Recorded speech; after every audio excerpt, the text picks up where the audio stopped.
जय श्री राधा कृष्णा। दोस्तों, आपका स्वागत है आपके चैनल राधा कृष्णा भक्ति कथा पर। और हाँ, अभी हमारे चैनल पर चल रही एक खास सीरीज महाभारत स्पेशल धर्म और नियति के रहस्य। इसमें हम महाभारत के सबसे मुश्किल सवालों पर बात करेंगे। आज इसी महाभारत में स्पेशल सीरीज में हम बात करेंगे युधिष्ठिर की। सब उन्हें धर्मराज कहते हैं क्योंकि उन्हें कभी झूठ नहीं बोला था। उनका रथ भी हवा में चलता था क्योंकि वह हमेशा सच बोलते थे। लेकिन दोस्तों, क्या आपको पता है धर्मराज ने अपनी जिंदगी में 5 बार झूठ बोले हैं। जब धर्मराज ने ही झूठ बोला था तो क्या वह सही था? क्या कुछ झूठ ऐसे होते हैं जो सच से भी बड़े होते हैं? हम एक एक झूठ को आसान भाषा में समझेंगे और यह ज्ञान आपके फैसले लेने में बहुत काम आएगा। पहला, सबसे बड़ा झूठ, गुरु को धोखा। गुरु की ताकत और मजबूरी। गुरु द्रोणाचार्य। युद्ध में गुरु द्रोणाचार्य का कोई नहीं हरा सकता था।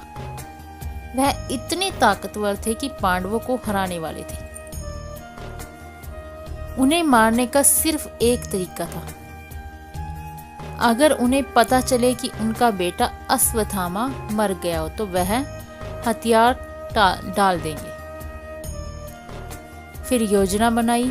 भगवान श्री कृष्ण ने युधिष्ठिर से कहा, देखो, अगर तुम सच बोलते रहे तो बुराई कौरव जीत जाएगा। अभी धर्म बचाने के लिए झूठ तो बोलना पड़ेगा। अब युधिष्ठिर की मजबूरी। युधिष्ठिर ने कहा, क्यों? यह झूठ सिर्फ युधिष्ठिर को ही क्यों बोलना था? क्योंकि गुरु द्रोणाचार्य सिर्फ उन्हीं के सच पर भरोसा करते थे। जब भीम ने अश्वत्थामा नाम के हाथी को मारा तो युधिष्ठिर ने अश्वत्थामा मर गया और फिर बहुत धीरे से, आदमी नहीं हाथी, आराम से बोला, आदमी नहीं हाथी। असलियत गुरु द्रोणाचार्य ने सिर्फ अश्वत्थामा मर गया सुना और दुखी होकर हथियार रख दी। इस आधे सच के कारण युधिष्ठिर का रथ और जो हवा में चलता था धड़ाम से जमीन पर आ गया। इस झूठ से हमें यह सीखने को मिलता है कि जिंदगी में कभी कभी बड़ा धर्म, सबका भला करना, छोटे सच झूठ बोलने से ज्यादा जरूरी हो जाता है। दूसरा, जुए के 3 झूठ, लालच और गलती। पहला झूठ, लालच। युधिष्ठिर को जुआ खेलना पसंद नहीं था, लेकिन शुकनी ने उन्हें उकसाया। युधिष्ठिर को लगा कि क्षत्रिय होने के नाते वह हार नहीं कर सकता। यह उसका अहंकार था कि वह हार नहीं सकते थे। जुआ शुरू करते समय युधिष्ठिर खुद को झूठा दिलासा देते रहे कि वह यह खेल राजधर्म के लिए खेल रहे हैं, जबकि यह सिर्फ एक लालच था। तीसरा झूठ, रिश्ता। युधिष्ठिर सब कुछ हार गए थे, अपना राज्य, धन, भाई, फिर द्रौपदी को भी दांव पर लगा दिया। सबसे बड़ी गलती थी। राधा कृष्णा भक्ति कथा चैनल पर हम जानते हैं कि रिश्ते सबसे जरूरी होते हैं। युधिष्ठिर ने द्रौपदी से पूछे बिना उन्हें दांव पर लगा दिया, रिश्ते का धर्म तोड़ दिया। नतीजा क्या निकला? इस गलती की सजा पांडवों को वनवास के रूप में मिली। यह हमें सिखाता है कि हमारी कोई भी बुरी आदत जैसे जुए का लालच हमें सच को रास्ते से हटाकर हमारे अपने को दुख में ले जा सकते हैं। अज्ञातवास की शर्त। वनवास के बाद पांडवों को 1 साल छिप कर रहना था।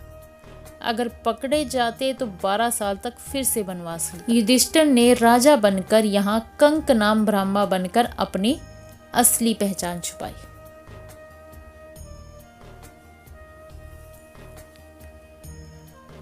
अगर वह सच बोल देते तो उन्हें 12 साल का तक भटकना पड़ता और बुराई कौरवों को हराने का उनका लक्ष्य भी कभी पूरा नहीं होता। जब आपका सबसे बड़ा लक्ष्य धर्म और किसी की जान बचाना है तो खतरे में हो तो अपनी पहचान छुपाना झूठ बोलना नहीं बल्कि समझदारी होती है।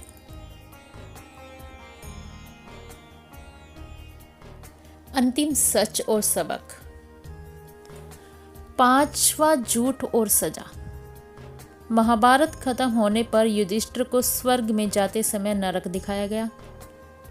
यह सजा उन्हें इसलिए मिली क्योंकि उन्हें अश्वत्थामा के लिए आधा सच बोला था। युधिष्ठिर को यह सिखाया गया कि झूठ का दाग हमेशा रहता है। सबसे बड़ा सच।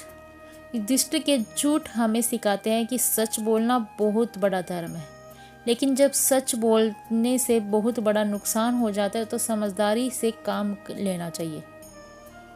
राधा कृष्णा भक्ति कथा का अंतिम संदेश। भगवान श्री कृष्ण ने उन्हें यही सिखाया कि शब्दों का सच तभी तक बड़ा है जब तक वह सबका भला करता है। युधिष्ठिर, शब्दों का सच बोलने में थोड़े कमजोर पड़े, लेकिन धर्म सबका भला करने पर टिक रहे हैं, इसलिए वह धर्मराज कहलाए। दोस्तों, मैं उम्मीद करती हूँ कि महाभारत स्पेशल इस सीरीज में यह एपिसोड आपको सही और गलत में फ़र्क करना सिखाएगा। अगली बार इसी महाभारत स्पेशल सीरीज में हम एक और जटिल रहस्य पर बात करेंगे। अगली वीडियो को मिस न करें, लेकिन अभी चैनल को सब्सक्राइब करें और इस वीडियो को लाइक करें।